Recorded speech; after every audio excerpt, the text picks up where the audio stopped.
baby. Don't wanna fall again. This just hurt me. Just think about it, but you hold me like you don't wanna break. I need some space. എല്ലാവർക്കും പുതിയൊരു വീഡിയോയിലേക്ക് സ്വാഗതം. ഇന്ന് നമ്മൾ നോക്കുന്നത് ലെനോയുടെ tab M10 5G എന്ന് പറഞ്ഞ ഒരു ടാബ്ലറ്റാണ്. അത്യാവശ്യം നല്ലൊരു പാക്കേജിൽ തന്നെയാണ് ഈ ടാബ്ലറ്റ് വരുന്നത്. ഇതിൻ്റെ സൈഡിലായിട്ട് ലെനോവ M10 5G എന്ന് പറഞ്ഞ ഒരു ബ്രാൻഡിങ് കാണാം. പിന്നെ അല്ലാതെ വേറെ ലെനോവൊന്ന് ചെറുതായിട്ട് അവിടെ ഹൈലൈറ്റ് ചെയ്തിട്ടുണ്ട്. ഇതിൻ്റെ സൈഡിലാണെങ്കിലും അങ്ങനെ തന്നെ ഒരു ചെറിയ ബാഡ്ജിങ് കൊടുത്തിട്ടുണ്ട്. ഇപ്പുറത്തെ സൈഡിൽ പ്രത്യേകിച്ചൊന്നുമില്ല. അതിൻ്റെ ഈ സൈഡിലായിട്ട് ഇതിൻ്റെ ഡിസ്പ്ലേ, പ്രോസസ്സർ, ബാറ്ററി, പിന്നെ പെൻ യൂസ് ചെയ്യാമെന്നുള്ള ഇങ്ങനത്തെ ഹൈലൈറ്റഡ് ആയിട്ടുള്ള സ്പെസിഫിക്കേഷനൊക്കെ കാണിച്ചിട്ടുണ്ട്. ഇതിൻ്റെ പുറകുവശത്ത് നോക്കിക്കഴിഞ്ഞാൽ ഡിസ്പ്ലേ 2Kയുടെ ഡിസ്പ്ലേ ആണ് സ്പെസിഫിക്കേഷൻ ഉണ്ട്. ഒക്ടാ കോർ പ്രോസസ്സർ, സ്നാപ് ഡ്രാഗണിൻ്റെ പ്രോസസ്സറാണ്. അത്യാവശ്യം നല്ല ബാറ്ററി ലൈഫ് ഉണ്ട്. 7700 mAh ബാറ്ററിയാണ്. പെൻ സപ്പോർട്ട് ചെയ്യുന്നുണ്ട്. TUV റേ സർട്ടിഫൈഡ് ആണ്. ഡോൾബി അറ്റ്മോസ്ഫിയറിൻ്റെ സർട്ടിഫിക്കേഷൻ ഉണ്ട് ഓഡിയോയ്ക്ക് വേണ്ടി. 40,000 രൂപയുടെ MRP കൊടുത്തിട്ടുള്ള ഈ സാധനം എനിക്ക് ഓൺലൈനിൽ ലഭിച്ചത് ഒരു 11 രൂപയ്ക്ക് ആ റേഞ്ചിലാണ്. അത് അത്യാവശ്യം ബാങ്കിൻ്റെ ഓഫറും മറ്റേ ഫ്ലിപ്കാർട്ടിൻ്റെ സെയിലിൻ്റെ ടൈമിലൊക്കെയുള്ള ഓഫറൊക്കെ ചേർത്തിട്ടാണ് കിട്ടിയത്. പിന്നെ അതിങ്ങനെ തുറന്നു കഴിയുമ്പോൾ നമ്മുടെ ടാബ് ഇതിൻ്റെ മുകളിൽ കവർ ചെയ്ത് വെച്ചിരിക്കുന്നതായിട്ട് നമുക്ക് കാണാൻ സാധിക്കും. ഇതൊരു പേപ്പർ കവറിങ്ങിലാണ് വരുന്നത് തന്നെ. കാരണം പ്ലാസ്റ്റിക് ഒന്നുമല്ല, പേപ്പറായിട്ടുള്ള ഇത് ഫോൾഡ് ചെയ്ത് വെച്ചിട്ടുണ്ട് ടാബ്. അത്യാവശ്യം നല്ല ടൈറ്റ് പാക്കിങ് തന്നെയാണ്. ഇതിങ്ങനെ കാണുന്നതെന്ന് വെച്ച് കഴിഞ്ഞാൽ ഇതിപ്പോൾ ഫ്ലിപ്കാർട്ടിൽ നിങ്ങൾക്കറിയാലോ, ഓപ്പൺ ബോക്സ് ഡെലിവറി ആയിട്ട് തന്നെ കാരണം അന്നേരം തന്നെ ഒരു അൺബോക്സിങ് കഴിഞ്ഞിട്ടുണ്ടായിരുന്നു. അപ്പോൾ ഇങ്ങനത്തെ ഇങ്ങനെ കാണിച്ചു തന്ന ഇങ്ങനത്തെ ഒരു ഇതായിട്ടാണ് തന്നെ. ഇതിൻ്റെ താഴത്ത് ഇങ്ങനെ 3 ഇതായിട്ടാണ് സെപ്പറേറ്റ് ആയിട്ട് കൊടുത്തിട്ടാണ്. ഇതിൽ ഓരോന്നിലും എന്തൊക്കെയാണെന്ന് നമുക്ക് നോക്കിക്കഴിഞ്ഞാൽ ഈ ട്രേഡകത്ത് നമുക്ക് കാണാൻ സാധിക്കുന്നത് ഇതിൻ്റെ SIM ejecting tool, user manual, warranty card, അങ്ങനത്തെ പേപ്പർ വർക്കുകളാണ് കൂടുതലായിട്ട് ഇതിൽ കാണാൻ സാധിക്കുന്നത്. പിന്നെ നമ്മൾ ഇത് നോക്കാത്തത് കൊണ്ട് വലിയ പ്രശ്നമൊന്നുമില്ല. എല്ലാവരും എടുത്ത് പിള്ളേർ എന്തെങ്കിലും അത്യാവശ്യം വന്നു കഴിഞ്ഞാൽ മാത്രമാണ് നമ്മൾ, എന്നാൽ പോലും നമ്മളത് എടുത്ത് നോക്കാറില്ല. പിന്നെ ഓൺലൈൻ എന്തെങ്കിലും ഉണ്ടോ നോക്കുക. പിന്നെ ഇതിന് താഴത്ത് നോക്കി കഴിഞ്ഞാൽ ഒന്നും കാണാനൊന്നുമില്ല. നടുക്കലത്തെ കമ്പാർട്ട്മെൻറ്റ് ഞാൻ തുറന്നു നോക്കി. നടുക്കലത്തെ കമ്പാർട്ട്മെൻറ്റിലും ഒന്നുമില്ല. അത് വെറുതെ ഫില്ല് ചെയ്യാൻ മാത്രം വെച്ചിട്ടുള്ളതാണ്. ഇപ്പോഴത്തെ കമ്പാർട്ട്മെൻറ്റ് നോക്കി കഴിഞ്ഞ് കഴിഞ്ഞാൽ അവിടെ കാണാവുന്നത് നമുക്ക് ഒരു ചാർജറും അതിൻ്റെ കേബിളും മാത്രമായിട്ടാണ് കൊടുത്തിരിക്കുന്നത്. അപ്പോൾ ചാർജ് ചെയ്യാനുള്ളത് 20 വാട്ടിൻ്റെ ചാർജറാണ് ഇതിൻ്റെ കൂടെ കിട്ടുന്നത്. അതുകൂടാതെ ഇതിന് വേണ്ടിയിട്ടുള്ള cable type A to type C ആയിട്ടുള്ള തന്നെ കേബിൾ തന്നെയാണ് വരുന്നത്. കാരണം അവിടെ ബ്രാൻഡിങ് ആയിട്ടുള്ള ഒരു ചാർജർ തന്നെ കൊടുക്കുന്നുണ്ട്. ഇപ്പോൾ ഫോണുകളിലൊന്നും ചാർജർ കൊടുക്കാത്ത സമയത്ത് ഇങ്ങനെ ചാർജർ വരുന്നത് നല്ല കാര്യം തന്നെയാണ്. കാരണം ഇനി ഇതിലെന്താണോ ഈ ചാർജറൊക്കെ എടുത്ത് കളയണമെന്നൊന്നും പറയാൻ പറ്റില്ല. അത്യാവശ്യം നല്ല കേബിൾ തന്നെയാണ് ഇതിൻ്റെ കൂടെ കിട്ടുന്നത്. അത്യാവശ്യം നല്ല ക്വാളിറ്റിയുള്ള കേബിൾ തന്നെയായിരുന്നു കിട്ടിയിരുന്നത്. എനിക്കിത് മാറ്റി വെച്ചിട്ട് നമുക്ക് ടാബിലേക്ക് തന്നെ വരാം. ഇതിൽ ടാബിൽ എന്തൊക്കെയാണ് ഉള്ളതെന്ന് നോക്കാം. നമുക്ക് ടാബ് ഇങ്ങനെ തുറന്നു വരുമ്പോൾ ഇതിൻ്റെ തന്നെ ഡിസ്പ്ലേ ആണ്. ഒരു 10.1 ഇഞ്ചിൻ്റെ ഡിസ്പ്ലേ ആണ്. ഡിസ്പ്ലേയുടെ സൈഡിൽ അത്യാവശ്യം നല്ല കട്ടിക്കുള്ള ബോർഡറൊക്കെ വരുന്നുണ്ട്. എല്ലാ സൈഡിലും ഒരു യൂണിഫോം ബോർഡർ തന്നെയാണ് കൊടുക്കുന്നത്. ഇതിൻ്റെ മോൾ ഭാഗത്ത് തന്നെ സെൽഫിക്കുള്ള ഒരു 8 MP ക്യാമറ കാണാം. സൈഡിൽ നോക്കി കഴിഞ്ഞാൽ ഒരു പവർ ഓൺ ഓഫിനുള്ള ബട്ടണും, അതുകൂടാതെ സ്പീക്കർ ഗ്രില്ലും കാണാം. ഡ്യുവൽ സ്പീക്കറാണ് വരുന്നത്. അതിൻ്റെ ഒരു സ്പീക്കർ വൺ സൈഡായിട്ട് കൊടുത്തിട്ടുണ്ട്. പിന്നെ താഴത്ത് നോക്കിക്കഴിഞ്ഞാൽ ഒരു സിം ട്രേയുടെ ഇതാണ് കാണിക്കുന്നത്. കാരണം 5G ആയതുകൊണ്ട് സിം ട്രേ വരുന്നുണ്ട്. ഇതിൽ ഒരു 5G സിം കാർഡ് ഇടാനുള്ള സ്ലോട്ടും പിന്നെ ഒരു മെമ്മറി കാർഡ് 1 TB വരെയുള്ള എക്സ്പാൻഡ് ചെയ്യാനൊരു മെമ്മറി കാർഡിനുള്ള സ്ലോട്ടുണ്ട്. അത്യാവശ്യം ടൈറ്റായിട്ട് തന്നെയായിരുന്നു ആ സാധനം വന്നിരുന്നത്. അതുകൂടാതെ വെള്ളമൊന്നും കയറാതിരിക്കാൻ വേണ്ടിയിട്ട് ചെറിയതായിട്ടൊരു റബ്ബർ ഗ്യാസ്കറ്റ് ഇതിൽ കൊടുത്തിട്ടുണ്ട് സിം ട്രേക്ക് ചുറ്റുമായിട്ട്. ഇത് അടച്ച് അത്യാവശ്യം നല്ല ടൈറ്റ് തന്നെയായിരുന്നു. അത് ഊരാൻ ഇച്ചിരി പാടായിരുന്നു. അപ്പുറത്തെ സൈഡിൽ നോക്കി കഴിഞ്ഞാൽ ഒരു 3.5 mm ഹെഡ്ഫോൺ ജാക്ക് കണക്ട് ചെയ്യാനുള്ളതും ടൈപ്പ് C ചാർജിങ് പോർട്ടും പിന്നെ അതുകൂടാതെ രണ്ടാമത്തെ സ്പീക്കറിലും കാണാൻ സാധിക്കും. പിന്നെ താഴത്ത് നോക്കി കഴിഞ്ഞാൽ മൈക്രോഫോണിനുള്ള ഓപ്ഷൻ കൊടുത്തിട്ടുണ്ട്. നമുക്ക് കോളൊക്കെ ചെയ്യാവുന്ന, അത്യാവശ്യം കുഴപ്പമില്ല കാരണം ഇത്രയും ബൾക്കി ആയിട്ടുള്ളതാണ്. പിന്നെ വോളിയം കൂട്ടാനും കുറയ്ക്കാനുള്ള ബട്ടണും കൊടുത്തിട്ടുണ്ട്. പിന്നെ മെയിൻ ക്യാമറ വന്നിട്ട് ഒരു 13 MP ക്യാമറയും അതിന് വേണ്ടിയിട്ടുള്ള ഫ്ലാഷ് ലൈറ്റും കൊടുത്തിട്ടുണ്ട് താഴത്ത്. പിന്നെ ലെനോവയുടെ ബ്രാൻഡിങ് ഉണ്ട്. പിന്നെ ഡോൾബിയുടെ ബ്രാൻഡിങ് താഴത്ത് കാണാം. ഒരു ഡ്യുവൽ ടോൺ കളറായിട്ടാണ് കൊടുക്കുന്നത്. ഒരു ബ്ലൂവും പിന്നെ ഒന്ന് ഡാർക്ക് ബ്ലൂ ആയിട്ട് 2 ഡ്യുവൽ ടോണാണ്. അത്യാവശ്യം പ്ലാസ്റ്റിക് മെറ്റീരിയലാണ്. ബോഡി ആണെങ്കിലും പ്ലാസ്റ്റിക്കാണ്. മുകളിലാണ് ഫ്രണ്ടിൽ തന്നെ ഒരു ഇതിൽ 8 MP സെൽഫി ക്യാമറയാണ്. ക്യാമറ സാമ്പിളൊക്കെ കാണിച്ചു തരാം. പിന്നെ പവർ ഓൺ ചെയ്യുമ്പോൾ അത്യാവശ്യം ടൈം എടുക്കുന്നുണ്ട്. ഇതിപ്പോൾ സ്പീഡായിട്ട് ഞാൻ കാണിക്കുന്നത് അതുകൊണ്ടാണ്. ഇത് ഏകദേശം ഒരു സെറ്റപ്പ് ചെയ്തെടുക്കാൻ വേണ്ടിയിട്ട് കുറച്ച് ടൈം എടുത്തു ഫസ്റ്റത്തെ ബൂട്ടപ്പിൽ. അല്ലാതെ പവർ ഓൺ ചെയ്യുമ്പോഴും ഒരു കുറച്ച് ടൈം എടുക്കുന്നുണ്ട്. 695 സ്നാപ്ഡ്രാഗണിൻ്റെ പ്രോസസ്സറാണ് ഇതിൻ്റെ കൂടെ വരുന്നത്. പിന്നെ 4GB റാമും 128 ഇൻറ്റേർണൽ മെമ്മറി ഉള്ള മോഡലാണിത്. ഇതിൻ്റെ 6GB റാമും 128 ഉള്ള വേറൊരു മോഡലുകൾ വരുന്നുണ്ട്. അത്യാവശ്യം നമുക്ക് യൂസ്ഫുൾ ആയിട്ടുള്ള രീതിയിൽ വീഡിയോ ഇത് കാണാനൊക്കെ പറ്റിയ അങ്ങനത്തെ ഒരു ഇതാണ്. ബൂട്ടപ്പ് ചെയ്ത് വരുമ്പോൾ ഇങ്ങനെയാണ് ഡിസ്പ്ലേ കാണുന്നത്. നിങ്ങൾക്കൊക്കെ കണ്ടാൽ മനസ്സിലാവും. അത്യാവശ്യം ബോർഡറൊക്കെ ഉണ്ട് ഈ ടാബിന്. ഡിസ്പ്ലേ ബ്രൈറ്റ്നസ് 400 nits ആണ്.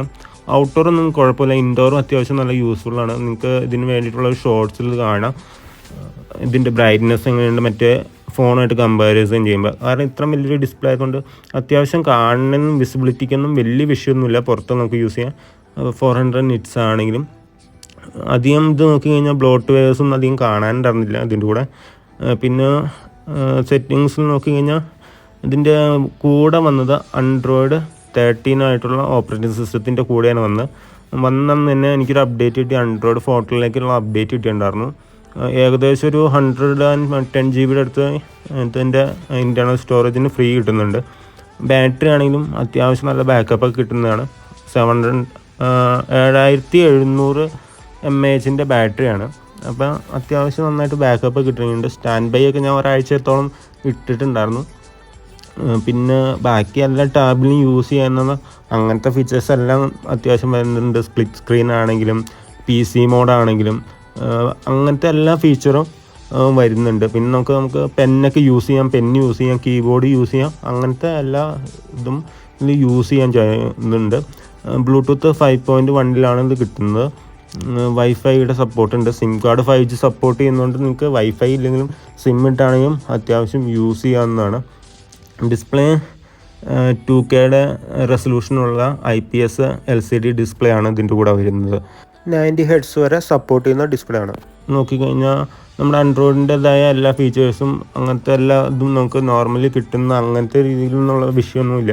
ടച്ച് ആണെങ്കിലും അത്യാവശ്യം റെസ്പോണ്ടാണ്, വലിയ വിഷയമൊന്നുമില്ല. പിന്നെ IPS ഡിസ്പ്ലേ ആയതുകൊണ്ടുള്ള ഒരു ഇത് വ്യൂവിങ് ആംഗിളിനൊന്നും വലിയ വിഷയമായിട്ട് തോന്നിയില്ല. കാരണം സൈഡ് വ്യൂ ആണെങ്കിലും അത്യാവശ്യം കുഴപ്പമില്ലാതെ യൂസ് ചെയ്യാൻ സാധിക്കുന്നുണ്ടായിരുന്നു.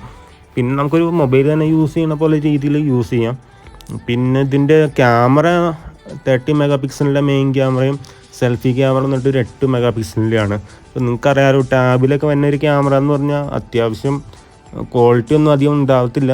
അങ്ങനത്തെ ഒരു പ്രതീക്ഷിച്ചാൽ ഈ 13 MP main camera 8 MP selfie camera ആണെന്നുണ്ടെങ്കിലും ഒരു പർപ്പസ് മീറ്റ് ചെയ്യാൻ മാത്രമല്ലാതെ വീഡിയോ കോളിങ്ങിനൊക്കെ അത്യാവശ്യം യൂസ് ചെയ്യാമെന്നല്ലാതെ അത് വെച്ചൊരു ഫോട്ടോ എടുക്കാനോ അങ്ങനത്തെ ഒരു കാര്യങ്ങൾക്കൊന്നും നടക്കുന്ന കാര്യമൊന്നുമല്ല. കാരണം എനിക്ക് ആ വീഡിയോയുടെയും ഫോട്ടോയുടെയും ക്വാളിറ്റി ഒക്കെ നോക്കിയിട്ട് വലിയ ഇതായിട്ടൊന്നും തോന്നുന്നില്ല അങ്ങനെ. പിന്നെ ഇതിൻ്റെ ഡ്യുവൽ സ്പീക്കറാണ്. അതിൻ്റെ വോളിയം ഇതുപോലെയാണ്, നിങ്ങളൊന്ന് കേട്ട് നോക്കുക.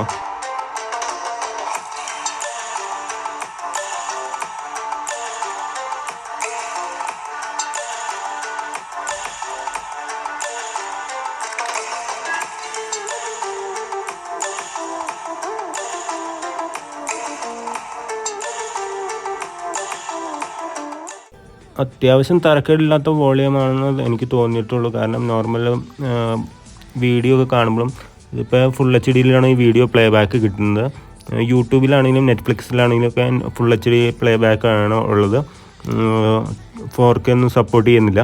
പിന്നെ വോളിയത്തിന് എൻ്റെ ഇതിൽ നിന്ന് നോക്കിയിട്ട് അത്യാവശ്യം ലൗഡൊന്നുമല്ല, എന്നാൽ നമുക്ക് കേൾക്കാൻ പറ്റുന്നതാണ്.